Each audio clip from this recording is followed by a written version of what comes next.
Hello everyone, welcome back to your YouTube channel study hub.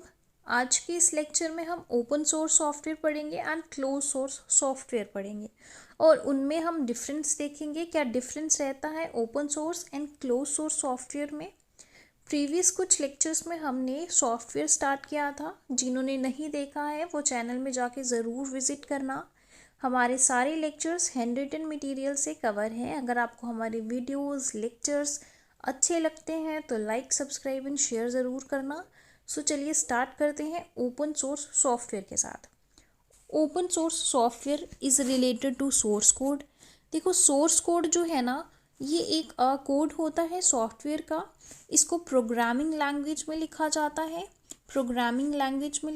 है, और ये हमें ओपन सोर्स सॉफ्टवेयर में फ्रीली अवेलेबल होता है। ठीक है, ओपन सोर्स सॉफ्टवेयर में हमें सोर्स कोड फ्रीली अवेलेबल होता है और यहाँ पे जो सोर्स कोड होता है वो फ्लेक्सिबल होता है। ठीक है, फ्लेक्सिबल मतलब यूज़र इसको कॉपी कर सकता है, मॉडिफाई कर सकता है, डिस्ट्रीब्यूट कर सकता है अमंग अदर्स। तो ये कंडीशन रहती है हमारे पास ओपन सोर्स सॉफ्टवेयर की कि ओपन सोर्स सॉफ्टवेयर में हमें सोर्स कोड फ्रीली अवेलेबल होता है, यूज़र उसको कॉपी कर सकता है, मॉडिफाई कर सकता है, डिस्ट्रीब्यूट कर सकता है।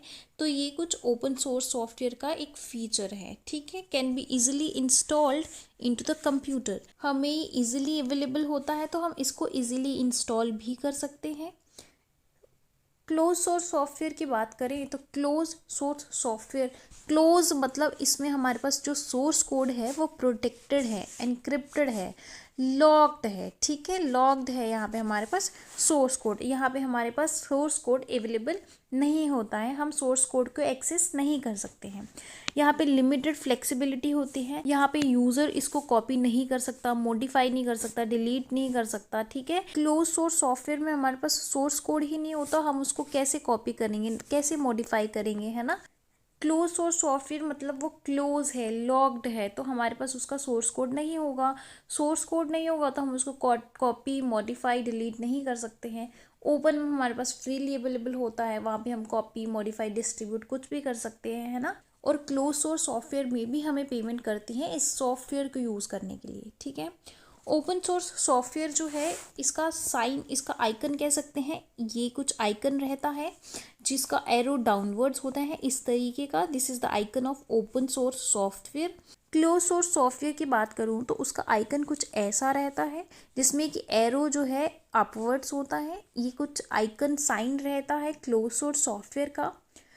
ओपन सोर्स सॉफ्टवेयर के हम ऑर्फन सॉफ्टवेयर भी कहते हैं, बिकॉज यहाँ पे जो भी डेवलपर होते हैं वो किसी और प्रोजेक्ट को ले लेते हैं समटाइम्स।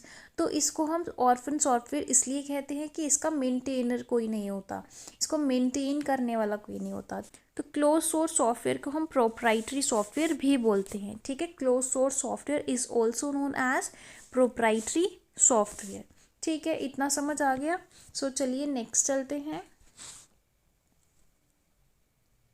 देखो, ओपन सोर्स सॉफ्टवेयर की बात करें तो इसका फादर जो है रिचर्ड स्टॉलमैन है। Father of open source software is Richard Stallman. Pioneer की बात करूँ तो वो है लिनस टॉरवेल्स। लिनस टॉरवेल्स ने बहुत अच्छा काम किया था in the field of software. इन्होंने लिनक्स एक सॉफ्टवेयर है ना, उसको डेवलप किया था। इसकी वजह से इनको हम pioneer of open source software भी बोलते हैं। आई थिंक लास्ट लेक्चर में हमने सॉफ्टवेयर भी स्टार्ट किए हैं। जिन्होंने लिनक्स यूनिक्स जो इम्पोर्टेंट हमारे पास सॉफ्टवेयर रहते हैं, जिन्होंने नहीं देखे हैं वो ज़रूर देख लेना हमारे प्रीवियस कुछ लेक्चर्स। उसके बाद हमारे पास ओपन सोर्स इनिशिएटिव लॉन्च किया गया फरवरी 1998 में बाय द एरिक्स रेमंड और ब्रूस पोन्स। इन दोनों ने मिलके एक इनिशिएटिव लॉन्च किया ओपन सोर्स सॉफ्टवेयर के रिलेटेड, ताकि इस चीज़ को भी एक अलग प्लेटफॉर्म प्रोवाइड किया जाए, एक अलग डाइवर्जन दी जाए इस ओपन सोर्स सॉफ्टवेयर को। उसके बाद फर्स्ट ओपन सोर्स सॉफ्टवेयर की बात करें तो वो है हमारे पास A2 सिस्टम। ठीक है, डेवलप किसने किया था? यूनिवैक डिवीजन ऑफ रेमिंगटन रान। तो ये जो यूनिवैक है ना, यूनिवैक की आप फुल फॉर्म मुझे लिख के बताइए। मैंने आपको प्रीवियस लेक्चर्स में पढ़ाया हुआ है what is the full form of UNIVAC. ठीक है, जिन्होंने लेक्चर्स अटेंड किए होंगे उनको इनकी फुल फॉर्म पता होगी कि यूनिवैक क्या है। ठीक है, उसके बाद नेक्स्ट चलते हैं। ये कुछ एग्जांपल्स आ जाती हैं हमारे पास open source and close source software की। So these are the examples of open source software and these are the examples of close source software. ठीक है, यहाँ पे एग्जांपल देखो, एंड्रॉयड है, हम फ्रीली अवेलेबल होता है हमें, है ना, फ्रीली, इसके लिए हमें कोई भी पेमेंट नहीं करनी पड़ती। तो उसके बाद जावा है, उबंटू है, उसके बाद वर्डप्रेस है, उसके बाद अपाचे है हमारे पास, एसक्यूएल है, अपाचे सॉफ्टवेयर फाउंडेशन। ये सब एग्जांपल्स हैं हमारे पास ओपन सोर्स सॉफ्टवेयर की। ठीक है, ये कुछ क्लोज सोर्स सॉफ्टवेयर की एग्जांपल है, जैसे एमएस ऑफिस है, इसके लिए हमें पेमेंट करनी पड़ती है। अडोब है, आईओएस है, नॉर्टन है, एप्पल है ना, मैक ऑपरेटिंग सिस्टम हो गया, माइक्रोसॉफ्ट हो गया, विंडोज़ हो गया, इन ये सब सारे हमारे पास क्लोज सोर्स सॉफ्टवेयर हैं। ठीक है, this are the close source software. उसके बाद नेक्स्ट है हमारे पास लिखा है, देखो ओपन सोर्स सॉफ्टवेयर की बात करें तो ओपन सोर्स सॉफ्टवेयर किस तरीके से काम करता है, ये कुछ यहाँ पे दिया हुआ है, इसको देख लेते हैं किस तरीके से वर्किंग होती है। सबसे पहले एक कम्युनिटी मिलके डेवलप करती है ओपन सोर्स सॉफ्टवेयर। ठीक है, ओपन सोर्स सॉफ्टवेयर डेवलप करेगी और इसको मेंटेन करने के लिए मेंटेनर जो है रूल्स सेट करते हैं कि किस तरीके से ओपन सोर्स सॉफ्टवेयर काम करेगा। तो मेंटेनर क्या करते हैं, लाइसेंस एक डेवलप करते हैं जिसमें कि रूल्स लिखे होते हैं, जिसमें रूल्स सेट किए होते हैं कि किस तरीके से ओपन सोर्स सॉफ्टवेयर काम करेगा। उसके बाद एक कंट्रीब्यूटर होते हैं, कंट्रीब्यूटर क्या करते हैं, इस ओपन सोर्स सॉफ्टवेयर जो हमें फ्रीली अवेलेबल होता है उसको मॉडिफाई करते हैं, यूज़ करते हैं, उसके फीचर्स को अपडेट करते हैं। तो उसके बाद वो क्या करते हैं, एक पैच लॉन्च करते हैं। ठीक है, पैच क्या होता है, पैच एक हम कह सकते हैं चेंजेस लाते हैं हमारे सॉफ्टवेयर में, जो भी ओपन सोर्स सॉफ्टवेयर है उसमें चेंजेस लाना इज कॉल्ड पैचेस। तो पैच लॉन्च करते हैं ताकि जो हमारे पास मेन वर्जन है, हमारा जो मेन वर्जन है जो भी डेवलप किया था उसमें कुछ चेंजेस लाएं, उस सॉफ्टवेयर में अपडेट लाएं। ठीक है, उसमें फिर क्या करते हैं, वो एक पैच लॉन्च करते हैं ताकि इस फीचर को अपडेट किया जाए। ठीक है, तो इसमें जैसे ही वो करते हैं, मेंटेनर्स उस चीज़ को रिव्यू करते हैं कि वो जो अपडेशन है, जो भी चीज़ें, जो भी पैच लॉन्च किया है कंट्रीब्यूटर ने, है ना, जो भी अपडेट किए फीचर्स, क्या वो सही है, क्या उसमें कोई मालवेयर तो नहीं है, जो भी चीज़ें हुई हैं वो रूल्स के हिसाब से हुई हैं या नहीं है, is it good for our software. ठीक है, तो वो क्या करते हैं, इस चीज़ को रिव्यू करते हैं। उनके पास चांस होता है कि वो उस अपडेशन को एक्सेप्ट भी कर सकते हैं और उसको रिजेक्ट भी कर सकते हैं। ठीक है, अगर वो चीज़ एक्सेप्ट होती है बाय द मेंटेनर तो वो क्या होता है, वो जाके पैच मेन स्ट्रीम में एक्सेप्ट हो जाता है। ठीक है, एक्सेप्ट हो जाता है, अपडेशन हो जाती है सॉफ्टवेयर में, और जो अपडेशन होती है, एक्सेप्ट होता है, उसको हम बोलेंगे अपस्ट्रीम। क्या बोलेंगे उसको, क्या नाम दिया जाता है, अपस्ट्रीम। जो भी चीज़ें अपडेशन एक्सेप्ट हुई होती है उसको हम अपस्ट्रीम बोलेंगे। अगर वो जो अपडेट किया है, अगर वो मेंटेनर उसको रिजेक्ट कर दे तो उस चीज़ को हम बोलेंगे फॉक। क्या बोलेंगे, फॉक, जो भी चीज़ें रिजेक्ट हुई होती हैं। ठीक है, समझ आ गया। तो ये कुछ वर्किंग रहती है हमारे पास ओपन सोर्स सॉफ्टवेयर की। पहले क्या होगा यहाँ पे,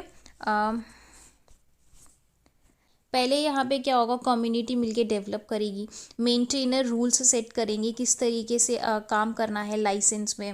उसके बाद कंट्रीब्यूटर समटाइम इसको अपडेट करने के लिए पैच लॉन्च करते हैं। Patch is the changes in software. तो वो जो चेंजेस है मेन स्ट्रीम में चेंजेस लाने के लिए मेंटेनर उनको रिव्यू करते हैं। अगर उनको ये अपडेशन अच्छी लगती है तो वो एक्सेप्ट कर लेते हैं, जिसको हम बोलेंगे अपस्ट्रीम। अगर उनको अच्छी नहीं लगती, उनको लगता है कि इसमें कोई मालवेयर है या कुछ इफ़ेक्ट पड़ सकता है, हमारे ओपन सोर्स सॉफ्टवेयर में एक थ्रेट हो सकता है, तो वो उस चीज़ को क्या करते हैं, रिजेक्ट कर देते हैं। ठीक है, रिजेक्ट कर देते हैं, रिजेक्ट इज़ कॉल्ड फॉक। ठीक है, रिजेक्ट इज़ कॉल्ड फॉक। उसके बाद नेक्स्ट देखते हैं,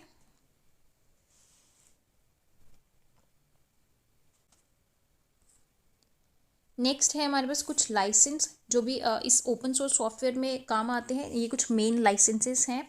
सबसे पहले है हमारे पास अपाचे, नेक्स्ट है हमारे पास MIT, next is GPL general public license, BST है, LGPL है, MPL है। ये कुछ लाइसेंसेस रहते हैं ओपन सोर्स सॉफ्टवेयर के। उसके बाद हमारे पास एक advantages and disadvantages of open source software. ठीक है। क्या इसके फ़ायदे रहते हैं ओपन सोर्स सॉफ्टवेयर, क्या क्या नुकसान रहते हैं हमारे पास इस ओपन सोर्स सॉफ्टवेयर के। ठीक है, सबसे पहले हम देखेंगे कस्टमाइबिलिटी। हम अपने तरीके से जो है ओपन सोर्स सॉफ्टवेयर को यूज़ कर सकते हैं, अपने उसको मॉडिफाई कर सकते हैं, अपने तरीके से उसको यूज़ कर सकते हैं। That is plus point for open source software. उसके बाद है फास्टर टाइम टू मार्केट, कि किस तरीके से मार्केट में इसको डिस्ट्रीब्यूट किया जाता है।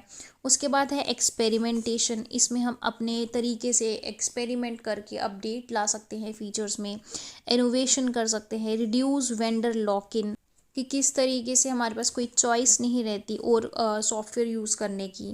फास्टर स्टैंडर्ड बिल्डिंग, किस तरीके से ये डेवलप होता है। लॉन्ग टर्म कॉस्ट सेविंग, इसमें हमें ज़्यादा इन्वेस्टमेंट नहीं करनी पड़ती। Input into development road map, और ये हमेशा एक डेवलपमेंट की तरफ रहता है, एक हमेशा अपडेशन की तरफ रहता है कि किस तरीके से इस सॉफ्टवेयर को डेवलप किया जाए, किस तरीके से इसको बेहतर बनाया जाए।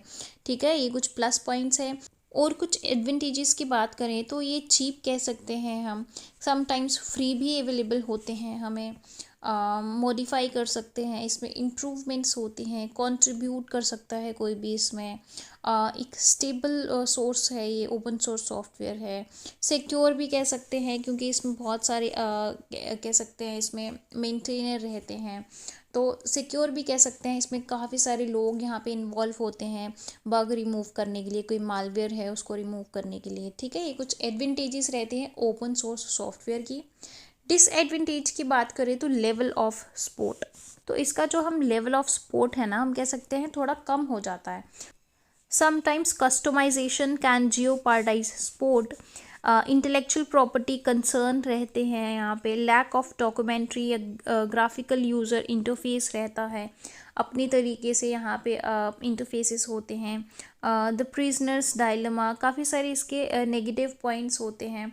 उसके बाद और देखें तो इसमें कोई भी वारंटी नहीं होती, कोई भी इसको एक होता है ना, जैसे मैंने आपको बताया ऑर्फन सॉफ्टवेयर है, तो इसका कोई भी एक मेन जो होता है ना डेवलपर की, हाँ इस बंदे ने लॉन्च किया तो ये रिस्पॉन्सिबल है, तो इसमें कह सकते हैं आपकी कोई रिस्पॉन्सिबल नहीं रहता, बिकॉज ये फ्रीली अवेलेबल है, कोई भी इसको यूज़ कर सकता है। कंपैटिबिलिटी इशू आ जाते हैं समटाइम्स यूज़र फ्रेंडली नहीं होता इंटरफेस, तो ये कुछ डिसएडवांटेजेस रहते हैं हमारे पास ओपन सोर्स सॉफ्टवेयर के। सो आज का लेक्चर हम यहीं तक रखते हैं। आई होप कि आपको हमारे लेक्चर्स समझ आ रहे होंगे। अगर आपको हमारे लेक्चर्स समझ आ रहे हैं तो लाइक, सब्सक्राइब एंड शेयर ज़रूर करना। सो मिलते हैं नेक्स्ट लेक्चर कुछ टर्म्स के साथ। So till then bye bye, take care.